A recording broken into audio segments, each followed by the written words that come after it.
You find the journal in a box you haven't opened in 3 years. It's wedged between old birthday cards and a phone charger for a device you no longer own. The cover is soft leather, worn at the corners where your younger hands gripped it too tightly. And when you flip it open, the handwriting startles you. It's yours, undeniably yours. But the letters curve with an uncertainty you've forgotten how to perform. The loops are too eager. The words lean forward, desperate to arrive somewhere. You read the first entry standing in your storage closet, surrounded by artifacts of a person who shares your name, but nothing else. I just want them to understand me. I just want to matter to someone. The sentence sits on the page like a wound that never scabbed over. You remember writing it. You remember the specific ache in your chest, the way you'd press the pen so hard the ink bled through to the next page. You remember believing, with complete sincerity, that understanding was something other people could give you. You close the journal. You put it back in the box. You seal the box with new tape and slide it deeper into the closet, behind winter coats you haven't worn since you moved to a warmer climate. That night, you dream of nothing. You sleep 8 hours and wake without any residue of narrative, which is how you prefer it now. The meeting runs long. You sit at the head of the table, a position you neither requested nor refused, but occupied anyway when the previous occupant was let go, and listen to the quarterly projections with your hands folded in front of you. 15 people in the room. 15 sets of eyes that occasionally drift to your face, checking your expression, calibrating their next comments to your visible reaction. You give them nothing. This is not a strategy you learned, and this is simply what your face does now. It rests in a state of pleasant neutrality that others interpret however they need to interpret it. The optimists see approval. The anxious see patience. The truly perceptive see nothing at all, which unsettles them in ways they can't articulate. Marcus finishes his presentation on client retention. He pauses at the end, waiting. You recognize the pause because you used to live inside pauses like that. You used to exist in the gap between your words and someone else's validation, suspended in a kind of social purgatory, unable to move forward until you received permission. You nod once. Marcus exhales. The next presenter begins. At some point during the budget review, you realize you haven't thought about what anyone in this room thinks of you. Not once. Not even in the background. The old calculations used to run automatically, like software you couldn't uninstall. Did that land? Now, were they impressed? Did I sound competent? Did I sound too competent? Are they threatened? Now there's just the content. Just the numbers and the strategies and the outcomes. You listen the way you'd listen to weather data. Useful information about conditions that exist whether or not you have feelings about them. When the meeting ends, several people linger. They want to chat. They want proximity. You recognize this because you used to do this, hovering near people you admired or feared, hoping to absorb something through nearness. You gather your materials and leave through the side door. Your sister calls on a Tuesday evening. You let it ring twice before answering, not out of avoidance, but because you're finishing a sentence in an email, and you've learned to complete one task before beginning another. She tells you about your nephew's soccer game. She tells you about the neighbors who are getting divorced. She tells you about your mother's new obsession with fermented foods. And you respond at appropriate intervals with appropriate sounds. And somewhere around the 15-minute mark, she stops talking, and the silence holds for several seconds. You seem different, she says. You don't ask what she means. You already know. You seem I don't know. Far away. I'm right here, you say, and you are. You're sitting on your couch in your apartment, phone pressed to your ear, listening to your sister describe a distance she can feel, but not name. It's not bad different, she adds quickly. Just different. You used to... She trails off. You wait. You used to call me when things happened. Good things, bad things. You'd want to talk about it. Process it. Now I find out about your promotion 3 weeks later from Mom, who heard it from your LinkedIn. You remember the promotion. You remember your manager's office, the handshake, the percentage increase. You remember feeling something that might have been satisfaction, though it was quieter than you expected. Duller.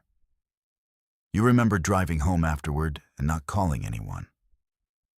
Not because you were hiding it, simply because the impulse didn't arise. I didn't know what to say about it, you tell her. You didn't have to say anything specific. You could have just shared it. The word hangs there. Shared. You try to remember what that meant. Know what it felt like to have an experience and immediately want to externalize it, to press it into another person's hands like a gift or a burden. You try to remember needing witnesses. I'm sorry, you say, because this seems like the appropriate response. Don't apologize. I'm not attacking you. I miss you, the old you, the one who cared what I thought. You don't correct her. You don't explain that caring what she thought was only part of it, that the truth was more sprawling and more desperate than that. You used to care what everyone thought. You used to collect opinions about yourself like data points, trying to triangulate some objective truth about who you were. Cashiers and co-workers and strangers at parties, and people you'd never see again. You gathered their impressions and assembled them into a mosaic. And then you'd stand back and try to see a coherent picture. The picture never cohered. That was the problem. Nosh, I still care about you, you say. And this is true. You care about her in a way that feels more solid than the old caring, more stable. You just don't need anything from her anymore.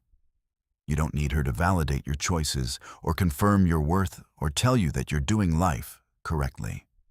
You end the call with the usual affirmations. You put the phone down and return to your email. Outside your window, the city continues its indifferent operations. And you are part of it now in a way you never were before. Integrated into the machinery rather than standing beside it, asking to be let in. There was a version of you who rewrote text messages 11 times before sending them. You remember this intellectually, the way you remember facts from history classes. The Berlin Wall fell in 1989. You used to agonize over semicolon placement in emails to people who would never notice. There was a version of you who would lie awake after social gatherings, replaying conversations, flagging moments where you might have said the wrong thing. The post-mortem would last hours. You'd build elaborate theories about what people really meant when they said perfectly ordinary things. You'd construct worst-case scenarios and then live inside them, breathing their air, feeling their walls close in. You'd call this anxiety sometimes. You'd call it overthinking. You'd call it a lot of things that externalized it, that made it sound like a malfunction rather than what it actually was. A fundamental orientation toward the world in which your existence required constant justification. You were always on trial.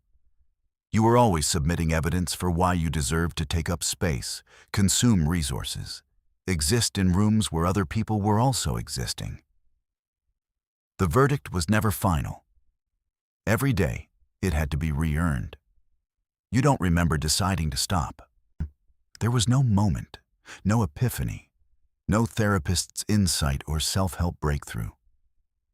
It was more like a gradual evaporation, The voice that used to narrate your inadequacies just got quieter over time, then quieter still, until one day you noticed it was gone, and you couldn't remember when it left.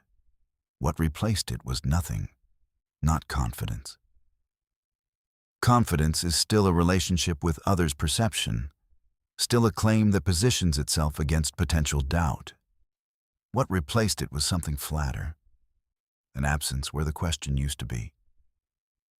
You stopped asking, "Am I good enough?"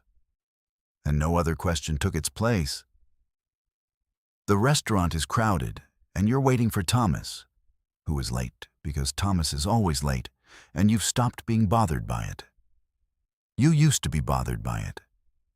You used to interpret his lateness as a message about your relative importance, your position in his mental hierarchy. You used to sit alone at tables and feel visible in a way that was almost painful, certain that other diners were looking at you, pitying you, constructing narratives about the person who couldn't even get their friend to show up on time. Now you sit alone at the table and eat bread and watch the room without interpreting it. The couple by the window is arguing in low voices. The server is having a bad night. You can see it in the tightness of her shoulders, now the way she forgets to smile between tables.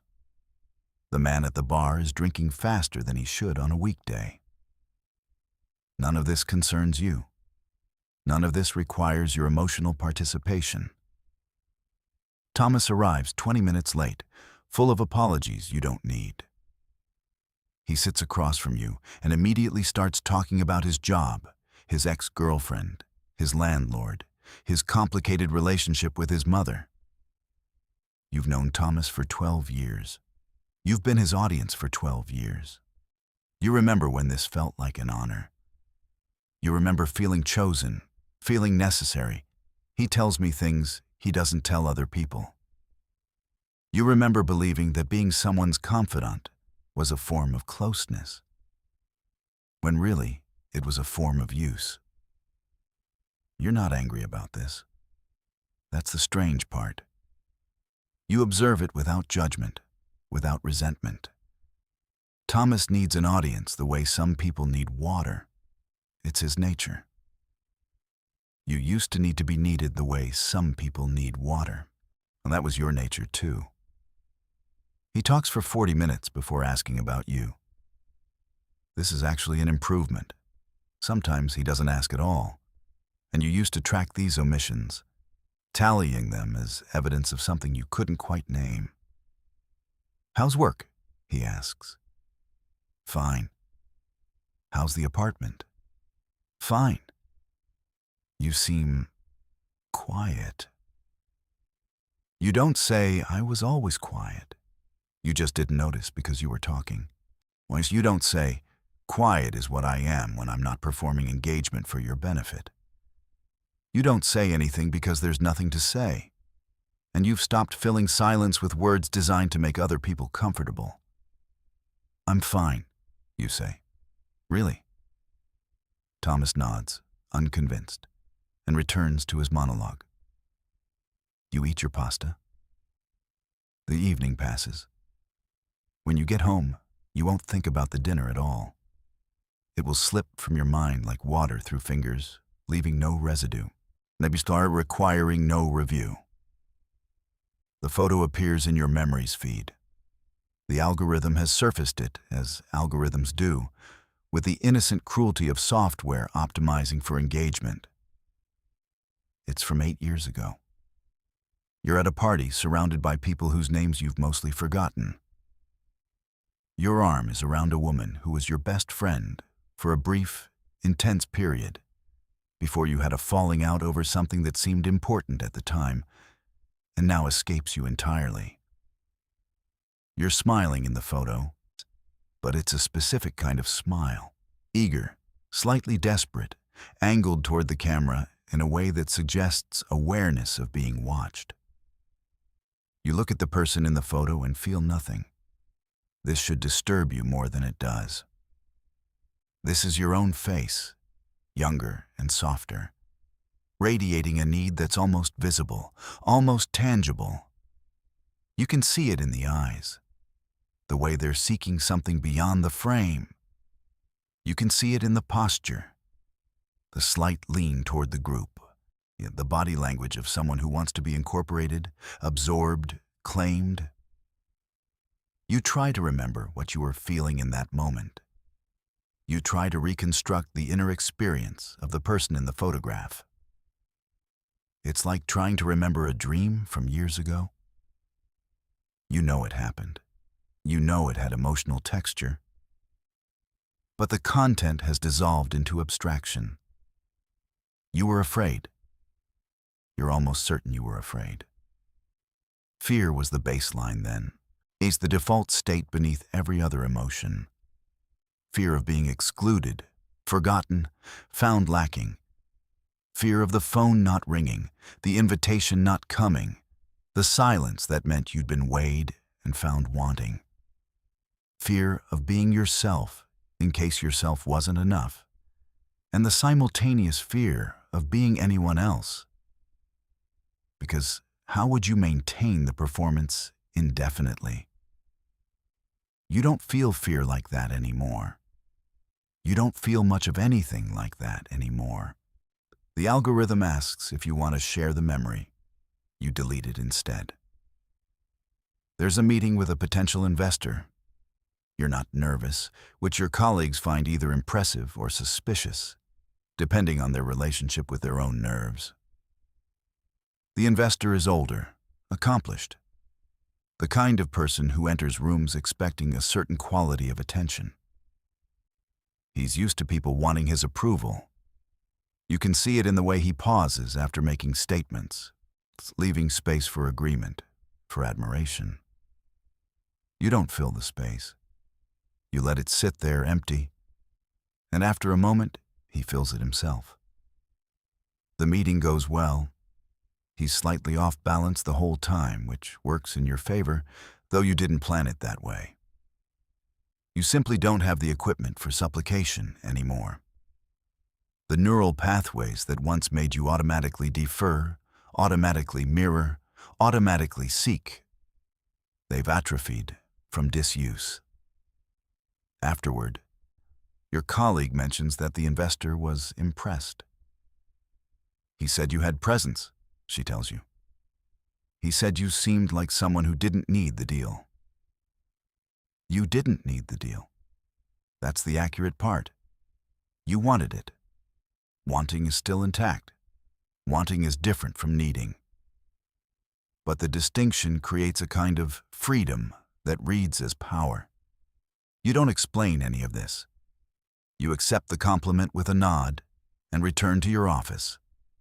Your mother visits for a weekend.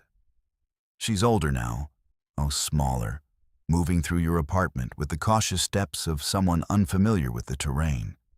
She touches your things and asks about your life, and you answer her questions and make her tea and take her to the restaurant she wanted to try.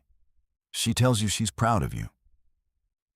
She said this before at graduations and promotions and other milestone moments. But this time something is different in her voice.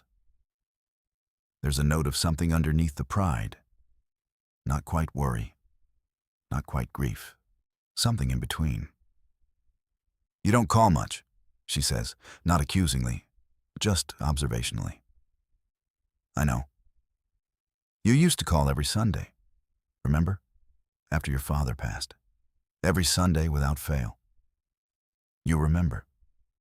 You remember needing her voice, needing confirmation that you were still tethered to something, someone. You remember the panic that would rise if she didn't answer, the dark spiral of thoughts that would begin. What if something happened? What if I'm alone now? What if I'm alone? I'm sorry, you say. I'll call more.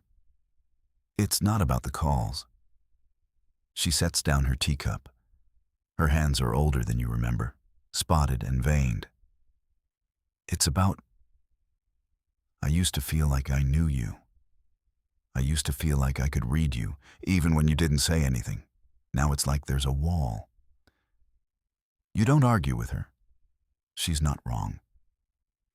I'm happy, you tell her. Really? Are you?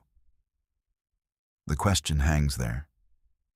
You consider it seriously, the way you'd consider any question with implications. Are you happy? You don't experience unhappiness, not the way you used to, the constant low-grade suffering of never being enough. You experience contentment, or something that functions like contentment.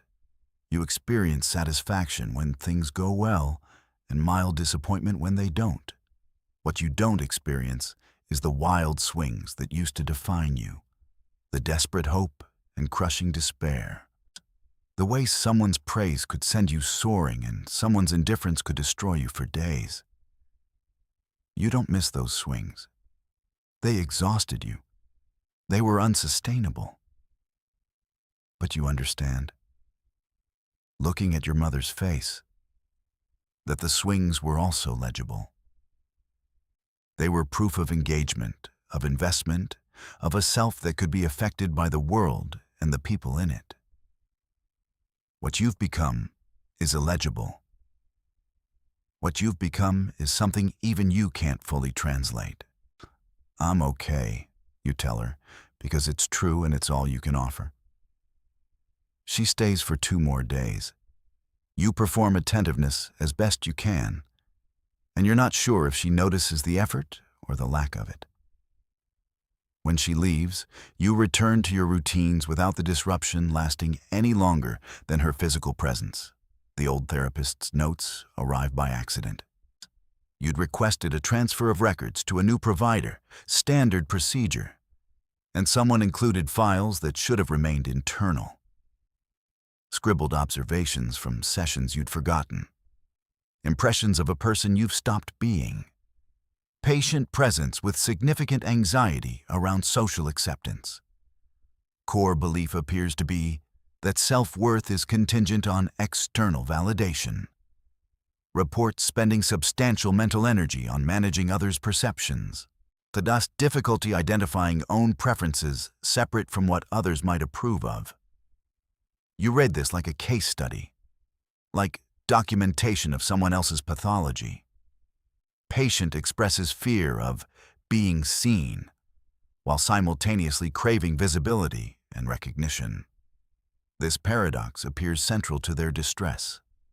They want to be known, but are terrified that being known will result in rejection. You remember these fears. You remember them the way you remember childhood nightmares, vivid in the abstract, emotionally distant in the present. Recommended treatment focus. Developing internal locus of evaluation. Helping patient recognize that self-worth can be generated internally rather than extracted from others. This was the goal then. This was what recovery was supposed to look like. And you've achieved it, in a sense. You've developed an internal locus of evaluation so complete that the external world barely registers. The question you can't answer. The question that surfaces sometimes at night, when you're between waking and sleep and your defenses are temporarily porous, is whether this is health or just a different kind of pathology. Whether you've healed the wound or simply stopped feeling the limb. You shred the documents and recycle the paper. The new provider doesn't need ancient history. You run into someone from college. She recognizes you before you recognize her, calling your name across a coffee shop with the delight of unexpected reunion. Her name comes to you slowly. Jennifer, Jenny, the one who organized study groups and always remembered birthdays. She sits down without asking if the seat is taken. She talks for 10 minutes about what she's been doing, where she's living, who she's married to, and all the while she keeps glancing at your face with a particular expression. You're so different, she finally says. You're so calm. You wait for elaboration. In school, you were always so. She gestures vaguely. I don't know. Wound up. Like you were constantly worried about something. I used to think you were going to give yourself an ulcer. You remember this. You remember the constant low-grade panic, the feeling of barely keeping your head above water. You remember thinking that if you could just get enough people to like you, approve of you, validate you, the panic would finally stop. It didn't stop through accumulation. It stopped through amputation, through cutting out the part of yourself that required external input. I grew up, you say. God, I wish I could do that. She laughs. I still care way too much what people think. My mother says something offhand and I'm upset for a week. My boss gives me a look and I'm convinced I'm getting fired. You nod. You understand these words. You just don't inhabit them anymore. What's your secret? She asks. How do you stop caring? You consider the question. The honest answer is, I don't know. The process wasn't conscious. You didn't read a book or follow a method. You just woke up one day and the need was gone, like a fever that broke in the night. But that's not useful to her. So you say something about perspective, about maturity, about realizing that most people are too worried about themselves to spend much time judging you. She nods along, taking notes in her mind, probably planning to implement some strategy that won't work because strategies aren't the point.